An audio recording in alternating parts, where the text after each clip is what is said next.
wallahi magaciisa sheegaya iyo billahi iyo tallaahaya intiina badan waxa leedihiin noo sheeg ninka faafinaya dhaqanka LGBTQ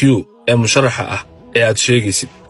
wax kasta uu qabtay iyo wuxuu yahayba waa sheegaya saa u fahantin magaciisa ninkaasi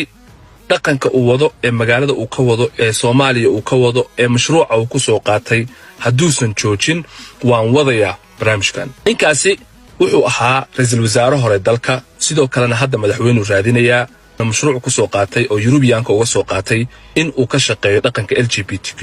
waxaana u shaqeeya oo barnaamijka kala shaqeeya dhalinyaro TikToker ah iyo qaar fanaaniin ah hadda idin sheegaya wallahi oo billahi oo tallahi inaan kelmad been afkayga ka sheegin haduusan joojin dhaqanka uu wado joojinna dadka uu aniga ii soo dirayo nin loo baqana ma ihi nin baqana ma ihi wallahi magaciisa sheegaya iyo billahi iyo tallaahaya dhaqanka uu wadanka ka wadana dhaqan ma ahan diinteennana waafaqaysa qof Soomaaliyeedna uu qaadan kara ma ahan in dhaqan khaniisnimo ah wadanka lacag uga soo qaadatidna mid aan ka yeelay ma ahan ra'iisul wasaare hore wadanku ahaa haddana madaxweynuhu raadsanaya